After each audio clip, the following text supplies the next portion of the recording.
열왕기상 12장까지 읽었습니다. 오늘도 새벽을 깨워 주 앞에 나오신 여러분들과 가정에서 온라인으로 새벽을 깨우는 섬김의 가족들에게 하나님의 크신 은혜와 평강이 함께 하시기를 원합니다.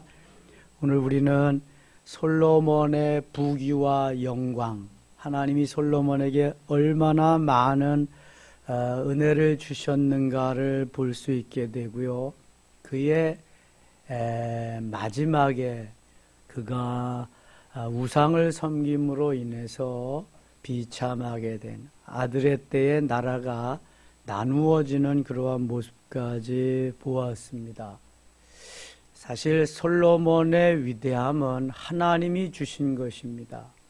솔로몬이 잘한 게 아니라 하나님이 솔로몬에게 그렇게 하게 하신 거죠. 그 아버지 다윗의 믿음, 다윗과 한 언약을 이루기 위해서 솔로몬에게 지혜로 부귀와 영화로 그렇게 다 해 주셨음에도 불구하고 솔로몬은 마치 그것이 자기가 이룬 업적과 같이 그렇게 살다가 많은 그러한 부인들에 의해서 드리고는 우상에 의해서 결국은 멸망하고 맙니다. 아주 비참한 거지요. 하나님이 해주신 것을 하나님께 영광을 돌릴 수 있는 그 믿음, 초지일관하며 처음부터 끝까지 갈 수 있는 신앙, 이게 참 중요한데 솔로몬은 첫사랑을 버리고 그만 우상에게로 빠져버리고 맙니다. 우리가 늘 조심할 것이 내가 은혜 받고 하나님의 은혜로 살아갈 그때를 기억하면서 추억하면서 계속 시종여일하게 달려가는 믿음이 중요합니다. 코로나 시대, 이보다 더 심한 시대가 올지라도 능히 이기고 갈 수 있는 믿음이 중요하단 말이죠. 하나님은 어제나 오늘이나 내일이나 영원토록 동일하신 분입니다. 변치 않으시는 분입니다. 우리의 믿음이 다만 변할 뿐입니다. 시대에 따라서 상황에 따라서 내 육체가 합리화시켜서 살기 위해 영혼은 그렇지 않습니다, 여러분. 그러니까 영혼이 성장하고 성숙해서 육체를 잘 컨트롤할 수 있어야 그때 행복한 겁니다. 지금 그게 안 되니까 시류에 따라서 내 육체가 원하는 곳에 가서 그렇게 살게 되는 거죠. 자, 솔로몬 왕이 얼마나 하나님께서 주신 그 부와 영화가 큰가, 엄청난가를 오늘 우리가 하나님이 주신 말씀을 통해서 한번 확인하자고요. 10장입니다. 스바의 여왕이 여호와의 이름으로 말미암은 솔로몬의 명성을 듣고 와서 어려운 문제로 그를 시험하고자 하여. 스바의 여왕이 얼마나 자신이 있었으면 솔로몬 왕을 시험하러 왔을까. 시험을 한다는 것은 뭐가 좀 나아야지 이 자신이 있어야 하는 거거든요. 테스트를 해보겠다. 나보다 정말 난가. 이게 대단한 사람이죠. 이 스바의 여왕이. 솔로몬과 시바라고 하는 영화도 나왔잖아요. 이 스바라고 하는 것은 저 아프리카의 예멘쯤 위치한다 그러는데요.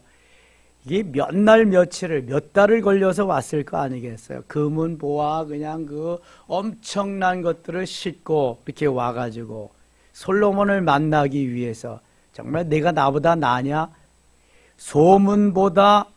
소문이 진짜냐? 소문보다 더 낫냐? 이것을 위해서 많은 것을 가지고 수행원을 데리고 이렇게 왔어요. 2절 보면 예루살렘에 이르니 수행하는 자가 심히 많고 향품과 심히 많은 금과 보석을 낙타에 실었더라. 그가 솔로몬에게 나와 자기 마음에 있는 것을 다 말하며 자기 마음에 있는 것을 다 말했다. 이런 것은 수단과 방법, 자기에게 있는 걸 총동원해서 솔로몬의 지혜를 테스트해 본 거죠. 대단한 여자죠. 이게 스바의 여왕이. 그가 솔로몬에게 나와 자기 마음에 있는 것을 다 말했다. 다 말하며 3절 같이 읽겠습니다. 솔로몬이 그가 묻는 말에 다 대답하였으니 왕이 알지 못하여 대답하지 못한 것이 하나도 없었더라. 솔로몬 왕이 스바 여왕이 묻는 말에 대답하지 못하는 것이 하나도 없었다. 여러분 얼마나 많이 몇 년, 몇 달, 며칠을 준비해 가지고 왔을 텐데 그 묻는 말에 하나도 대답하지 못하는 게 없었다 그래요.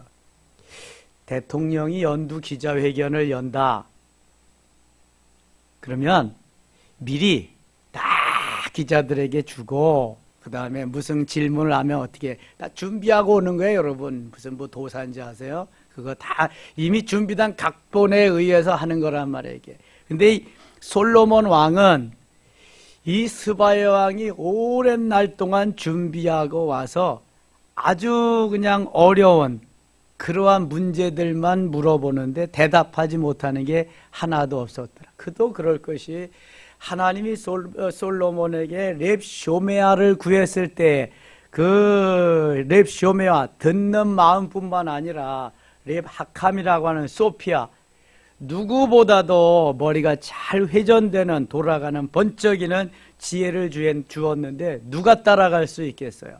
아무리 오랫동안 준비하고 왔어도 당해낼 자가 없죠. 당해낼 수가 없죠. 하나님의 지혜인데 하나님이 주신 건데. 솔로몬이 다시 보세요. 3절 솔로몬이 그가 묻는 말에 다 대답하였으니 왕이 알지 못하여 대답하지 못한 것이 하나도 없었더라. 그러니까 얼마나 솔로몬이 지혜로운가를 한마디로 알 수가 있습니다. 4절 스바의 여왕이 솔로몬의 모든 지혜와 그 건축한 왕궁과 그 상의 식물과 그의 신하들의 좌석과 그의 시종들이 시립한 것과 그들의 관복과 술관원들과 여호와의 성전에 올라가는 층계를 보고 크게 감동되어 전에 성경은 현황하여 이렇게 감동되어 어떻게 그냥 주체할 수가 없는 거예요. 스바 여왕이 말로 들은 것보다도 보니까 이건 엄청난 역사가 여기에 이루어져 있는 것을 지금 다 눈으로 확인하는 거예요. 6절 왕께 말하되 내가 내 나라에서 당신의 행위와 당신의 지혜에 대하여 들은 소문이 사실이로다. 내가 내 나라에서 들은 것보다 그 사실인데 그거보다 조금 더하다. 내가 그 말들을 믿지 아니하였더니 이제 와서 친히 본즉 내게 말한 것은 절반도 못되니 당신의 지혜와 복이 내가 들은 소문보다 더하도다. 대개 소문난 잔치는 먹을 것이 없다 그래. 그러니까 소문만 그냥 엄청나게 많이 났지 실속이 없다는 거예요. 빛 좋은 개살구야. 그런데 여기도 그런 줄 알았. 역시나 혹시나 했더니 역시나라 그러잖아요. 혹시나. 그러니까 소문보다 이건 시원치 않다. 그런데 솔로몬은 소문보다 훨씬 더 사실이다. 예? 소문이 들은 것보다 소문보다도 소문은 절반도 못되니 당신의 지혜와 복이 내게 들은 소문보다 더하도다. 감동의 연속이죠. 뭐 감격의 연속, 감격 시대죠. 정말 대단하다고 하는 것을 스바 여왕이 아주 확인을 합니다. 8절 같이 읽겠습니다. 8절 복되도다 당신의 사람들이여 복되도다 당신의 신하들이여 항상 당신 앞에 서서 당신의 지혜를 들음이로다. 아, 당신과 함께하는 이 백성들 신하들은 얼마나 복되겠느냐. 당신의 그 엄청난 지혜를 배우면서 그 밑에서 살아가니 얼마나 복되겠느냐, 얼마나 행복하겠느냐. 여러분 누구를 만나느냐에 따라서 행복이 좌우되는 거예요. 누구와 함께 있느냐. 보기 싫은 사람하고는 여행을 같이 해도 재미가 없잖아요. 그런데 좋은 사람하고는 언제 어디에 있어도 너무너무 좋은 거예요. 행복한 거예요. 스바 여왕이 볼 때의 솔로몬은 이 세상에 그런 사람이 없는 거예요. 지혜도 모든 것도. 당신과 함께하는 사람이 얼마나 행복하겠냐, 얼마나 복되겠냐. 그러한 부러움을 나타내는 거죠. 9절입니다. 당신의 하나님 여호와를 송축할지로다. 여호와께서 당신을 기뻐하사 이스라엘 왕 위에 올리셨고 여호와께서 영원히 이스라엘을 사랑하심으로 당신을 세워 왕으로 삼아 정의와 공의를 행하게 하셨도다. 뭐 지식을 다 있는 소문을 듣고 와가지고 이거 하나님이 하셨다는 것을 스바 여왕이 이제 다시 자기가 확인하고 말하는 거죠. 이에 그가 금 120달란트와 심이 많은 향품과 보석을 왕에게 드렸으니 금 1달란트가 대단하다는 걸 어제 말씀드렸습니다. 얼마나 간다 그랬어요? 금 1달란트가 17억 정 받네. 17억. 그러니까 이 마태복음 25장에서 5달란트, 2달란트, 1달란트 준 종들도 대단한데 여기 120달란트 엄청난 겁니다. 이거 이렇게 많은 것을 가지고 왔어요. 심이 많은 향품과 보석을 왕에게 드렸으니 스바의 여왕이 솔로몬 왕에게 드린 것처럼 많은 향품이 다시 오지 아니하였더라. 스바의 여왕이 가져온 것이 향품 예물로서 그런 최고 많이 가져왔다. 오빌에서부터 금을 실어온 히람의 배들이 오빌에서 많은 백단목과 보석을 운반을, 백향목이죠. 왕이 백단목으로 여호와의 성전과 왕궁의 난간을 만들고 또 노래하는 자를 위하여 수금과 비파를 만들었으니 이 같은 백단목은 전에도 온 일이 없었고 오늘까지도 보지 못하였더라. 13절 같이 읽을게요. 솔로몬 왕이 왕의 규례대로 스바의 여왕에게 물건을 준 것 외에 또 그의 소원대로 구하는 것을 주니 이에 그가 그의 신하들과 함께 본국으로 돌아갔더라. 스바 여왕이 엄청나게 많은 것을 싣고 왔거든요. 솔로몬은 소문난 부자인데 스바 여왕이 가져온 것보다 아마 더 많이 주었을 거예요. 그래야 그 소문이 또 더 많이 날 거 아니겠어요? 그래야 많은 사람들이 또 그냥 바리바리 싣고 또 올 거 아니겠습니까? 서로 아주 좋은 그러한 일을 하고 하나님의 영광을 드러냈지요. 14절 솔로몬의 세입금의 무게가 금 666달란트요. 그 외에 또 상인들과 무역하는 객상과 아라비아의 모든 왕들과 나라의 고관들에게서도 가져온지라.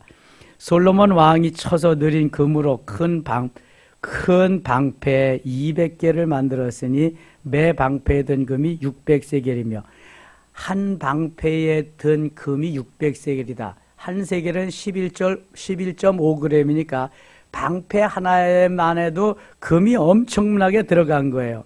또 쳐서 느린 금으로 작은 방패 300개를 만들었으니 매 방패에 든 금이 3만에라. 왕이 이것들을 레바논 나무궁에 두었더라. 자, 방패는 뭐 할 때 쓰는 게 방패예요? 전쟁에서 싸울 때에 쓰는 게 방패예요. 금으로 방패를 만든다는 거, 금으로 방패 만들어가지고 전쟁에 나가서 싸웠다는 얘기 들으셨어요? 아니, 하나만 뺏겨도 그게 얼마나 손해인데 그걸 가지고, 그리고 금방패가 뭐 힘이 있겠어요? 쇠로 만들어야지, 방패는. 그렇다면 이 금방패는 왜 만들었을까요? 과시용이지, 과시용. 이런 사람이야. 내가 방패도 금으로 만들어. 금이 얼마나 많은지 금이 막 썩어져 나간다. 너희들 봤지? 내가 이런 사람이야. 과시하는 거예요, 과시. 이미 솔로몬의 맛이 간 거죠. 이게 지금 하나님께서 해서 하나님의 영광을 돌리는 그쪽으로 이게 가야 되는데, 마음과 정성과 모든 것이 기울어져야 되는데, 자기를 나타내고 자기 과시용으로 내가 이런 사람이다라는 것을 피하라고 나타내기 위해서 이제 완전히 변질되어져 가는 거예요. 200개의 큰 방패, 300개의 작은 방패, 또 18절 왕이 또 상아로 큰 보좌를 만들고 정금으로 입혔으니, 상아가 뭐예요? 코끼리뼈. 이야, 이게 상하 침대 말만 들었지 솔로몬은 정말 상하 침대를 사용한 사람이에요. 상하 침대를 만들어 놓고 정금으로, 황금으로 그걸 다 입혀서. 유럽에 가니까요, 왕들이 정말 황금으로, 정금으로 만든 보좌들이 있더라고요. 그 자리, 그런 것들이. 왕 마음대로 하는 거니까. 네. 황제 마음대로. 19절 그 보좌에는 6층계가 있고 또 보좌 뒤에 둥근 머리가 있고 앉는 자리 양쪽에는 팔걸이가 있고 팔걸이 곁에는 사자가 하나씩 서 있으며 또 12사자가 있어 그 6층계 좌편에 서 있으니 어느 나라에도 이 같은 것이 없었더라. 어느 나라에도 없었더라. 솔로몬이 유일하게 그 당시에는 가지고 있었다는 거죠. 21절 솔로몬 왕의 마시는 그릇은 다 금그릇이요 금이요 레바논 나무궁의 그릇들도 다 정금이라. 은기물이 없으니 솔로몬의 시대에 은을 귀히 여기지 아니함은 은은 보석에도 들지가 않아. 금이 너무 많아서 금이 하도 많아서 은은 그냥 돌같이 여겨요. 왕이 바다에 다시스 배들을 두어 히람의 배와 함께 있게 하고 그 다시스 배로 3년에 한 번씩 금과 은과 상아와 원숭이와 공작을 실어왔음이더라. 솔로몬 왕의 재산과 지혜가 세상의 그 어느 왕보다 큰지라. 사실 이스라엘 나라는 작은 나라입니다. 강원도만큼 작은 나라인데 점점 주위의 영토를 넓혀줘서 조공을 드리고 솔로몬이 다윗 시대부터 거느리기 시작했거든요. 솔로몬 시대에는 엄청나게 넓어졌어요. 그게.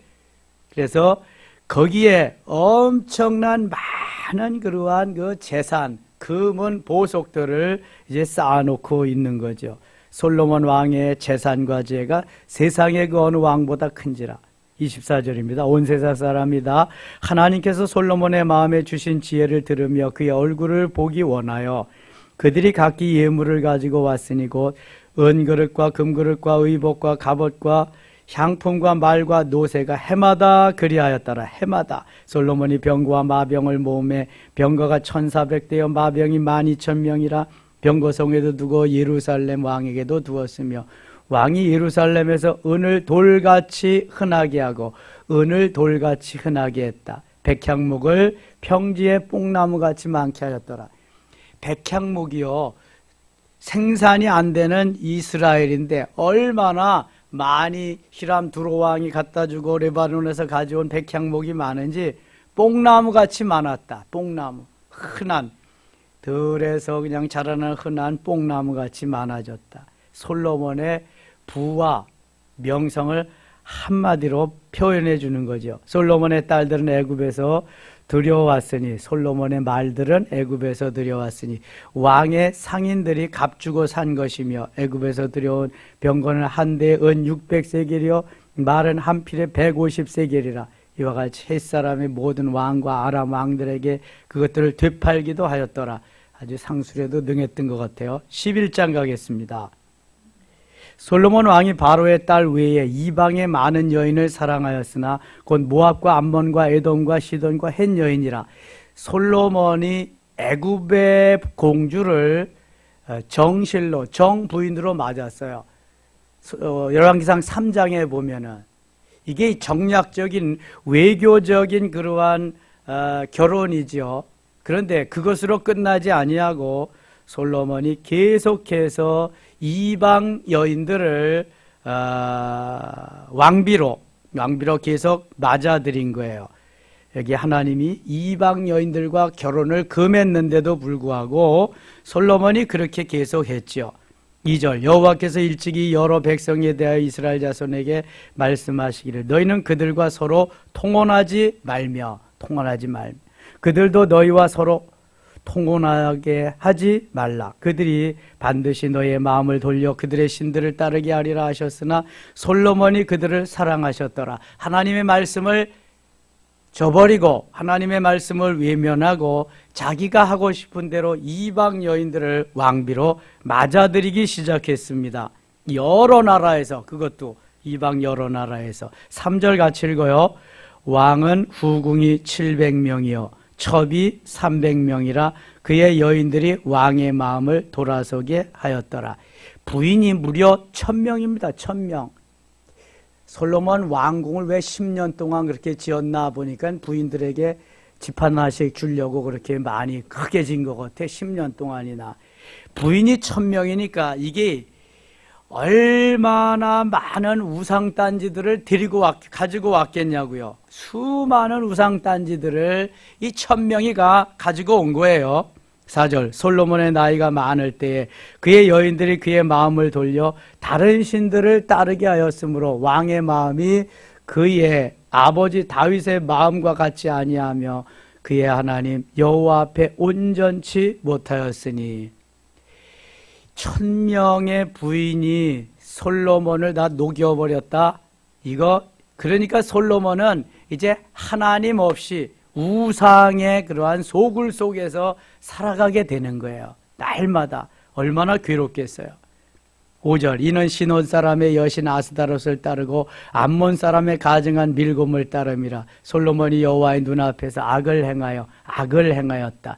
하나님을 버리고 우상을 섬기는 게 가장 큰 악입니다. 이게 10계명 제1계명 2계명이잖아요. 그거 솔로몬이 여호와의 눈앞에서 악을 행하여 그의 아버지 다윗이 여호와를 온전히 따름같이 따르지 아니하고 모압에 가증한 그 모습을 위하여 예루살렘 산에 신당을 지었고 또 암몬 자손에 가증한 몰록을 위하여 그와 같이 하였으며 이 몰록 신은요 어떻게 제사를 드려야 되냐 하면은 산 사람을 불로 지나게 하는 그러한 제사를 받는 게 몰록 신이에요. 아주 가증하고 그냥 우리가 상상도 할 수 없는 그러한 우상들을 섬기는 죄를 범하고 있는 거죠. 솔로몬이.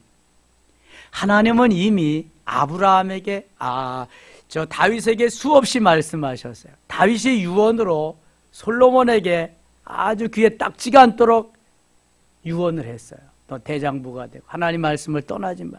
하나님의 계명과 법도와 규례를 지켜라. 그리하면 계속 왕위가 끊어지지 아니하리라. 그렇게 말씀하셨는데도 불구하고 바로 이렇게 결과는 이렇게 되었어요. 아주 안타까운 현실이죠. 8절입니다. 그가 또 그의 이방 여인들을 위하여 다 그와 같이 한지라. 그들이 자기의 신들에게 분향하며 제사해. 다 그와 같이 했다. 1000명이 데려온 그 우상들을 다 그와 같이 했다.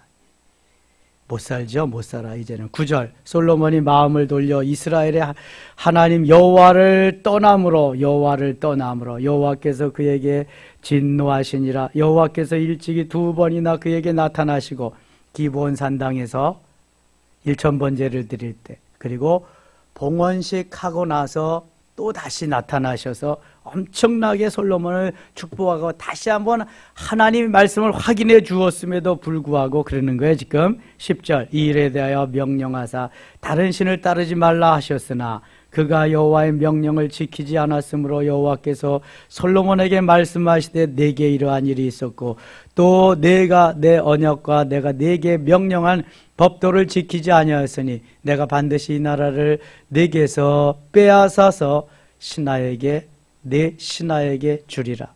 그러나 내 아버지 다윗을 위하여 내 세대에는 이 일을 행하지 아니하고 내 아들의 손에서 빼앗으리니라. 오직 내가 이 나라를 다 빼앗지 아니하고 내 종 다윗과 내가 택한 예루살렘을 위하여 한 지파를 내 아들에게 주리라 하셨더라. 완전히 망하게는 하지 않고 내 아비 다윗을 보아서 아버지 다윗의 믿음, 다윗의 언약을 내가 다윗과 했는데 그것을 보아서 연명은 해주겠다. 한 지파는 남겨주겠다. 그 지파가 어떤 지파예요? 유다 지파. 유다 지파에서 메시아가 탄생하거든요. 유다로 이어지는 유다 지파, 다윗도 쭉. 그래서 그 한 지파를 남겨두게 됩니다. 후에 이 솔로몬이 살아있는 동안에는 괜찮지만 솔로몬의 장군이었던 여로보암을 통해서 하나님이 북이스라엘에 10지파를 주십니다. 남쪽에는 그 아들 르호보암을 통해서 한 지파만 주십니다. 이 르호보암을 왕으로 세우는 것도 이게 그래서 하나님이 하신 것 같아요. 1000명의 부인에게서 아들을 낳았으면 얼마나 많이 낳았겠어요? 아마 그래서 성경에 기록이 안 돼 있는 것 같아요. 그럼 수많은 아들 중에서 특출한 아들이 분명히 있었을 거예요. 거기 솔로몬을 닮은 아들이. 그런데 왜 르호보암 같은 아들을 대를 이어서 왕이 되게 하셨을까? 하나님이 하신 거죠. 르호보암은 이제 12장에 갑니다. 11장 41절부터 좀 보겠습니다. 11장 41절. 솔로몬의 남은 사적과 그의 행한 모든 일과 그의 지혜는 솔로몬의 실록에 기록되지 아니하였느냐. 솔로몬이 예루살렘에서 온 이스라엘을 다스린 날수가 40년이라. 다윗은 30세의 왕이 돼서 70세의 부름을 받아 40년 사역했습니다. 솔로몬은 20세쯤 왕이 되어서 60세쯤 하나님이 불러서 40년 동안 다스렸어요. 40년을 다스린 건 같은데 조금 왕이, 다윗은 늦게 되고 솔로몬은 일찍 되고 그 차이죠. 40절. 솔로몬이 그의 조상들과 함께 자매 그의 아버지 다윗의 성읍에 장사되고 그의 아들 르호보암이 대신하여 왕이 되니라. 르호보암이 왕이 되어서 여론 수렴을 합니다. 젊은 신세대들을 여론 수렴을 하고 또 아버지 세대 어른들에게 여론 수렴을 하고, 그런데 아버지 세대가 좋은 고언을 주었거든요. 근데 그 말을 따르지 않고 신세대들의 말을 따라서 우리 아버지는 이렇게 너희에게 나라를 다스렸으면 나는 더 강하게 너희들을 나라를 다스리겠다 하면서 세금을 엄청 먹이고요, 백성들을 아주 힘들게 했습니다. 이게 르호보암의 정치를 잘 못한 거죠. 그래서 백성들은 점점 힘들고 어려워. 북이스라엘은 강해지고, 뭐 열 지파를 데리고 있으니까 에브라임 지파의 여로보암이 왕이 되어가지고 10지파. 나중에요, 하나님이 불쌍히 여기셔서 유다 지파에 한 지파를 더 끼워줍니다. 어느 지파 끼워줘요? 베냐민 지파를 끼워줘서 겨우 2지파로 유지하게 되는데, 유감스러운 것은 북이스라엘은 10지파를 데리고 북이스라엘을 만들었지만 하나같이 왕들이 모두 다 우상을 섬기는 우상의 소굴이 됩니다. 남쪽 유다도 별반 다를 게 없어요. 뭐 히스기야나 요시야나 요담이나 뭐 이런 몇몇 왕, 여호사밧이나 몇 왕을 제외하고는 다 우상을 섬깁니다. 그래서 결국은 북이스라엘은 BC 586년에 아수르에게 점령당하고 망하고, 남쪽 유다는 BC 722년에 바벨론에게 전부 다 멸망당하고 맙니다. 이게 하나님을 떠난 죄의 값이지요. 그래서 오랫동안 고생을 합니다. 자, 하나님이 우리에게 원하시는 것은 하나님의 말씀대로 따라 사는 것입니다. 말씀 이상도 이하도 없습니다. 말씀을 떠나면 죽음이에요. 그 이후에는 아무리 좋아 보여도 그것은 형통한 삶이 될 수가 없습니다. 하나님이 해 주신 것을 마치 내가 한 것처럼 그렇게 그 시점부터 사단이 이제 역사하기 시작하는 거죠. 처음에는 아무것도 아닌 것 같지만 엄청난 파괴력이 있어서 사단의 지배 속에 들어가게 됩니다. 그래서 항상 잘 될 때를 조심해야 돼요. 성령 충만, 성령의 역사가 활발하게 풍성하게 일어날 때를 조심해야 돼요. 사단의 역사는 그보다 더 강력하게 나타나니까 일이 잘 될 때를 조심해야 돼요. 사단이 언제라도 넘어뜨리려고 계략을 품고 있으니까. 힘들고 어려울 때는 여러분 보세요. 힘들고 어려울 때는 누가 뭐라고 하지 않아도 하나님 앞에 나옵니다. 하나님 앞에 엎드리게 돼 있어요. 왜냐하면 바랄 것이 하나님밖에 없잖아. 도와줄 분이 하나님밖에 없잖아. 힘들고 어려울 땐 문제가 안 돼요. 잘 되고 형통할 때가 문제야. 사단이 가만두지 않거든요. 부축이거든요. 여러분, 아담과 하와가 선악을 알게 하는 나무 과실을 따먹은 게 왜 그래요?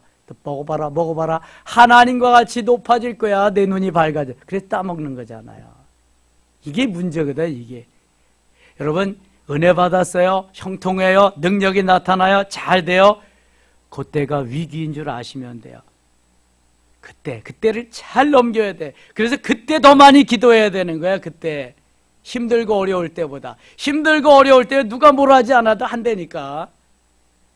근데 등 따스고 배부르면은요, 하라 그래도 안 해요. 왜냐하면 괜찮거든. 안 해도 살거든.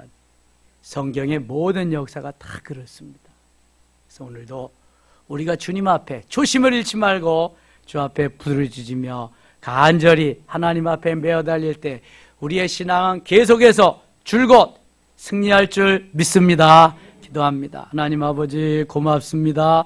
은혜 주셨습니다. 감사합니다. 형통케 하셨습니다. 주님이 하셨습니다. 주님이 영광을 받으시옵소서.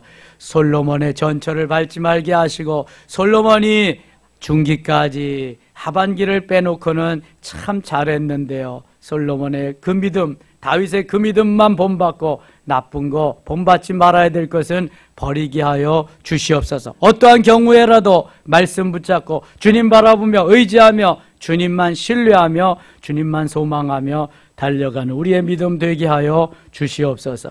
예수님의 이름으로 기도드리옵나이다. 아멘.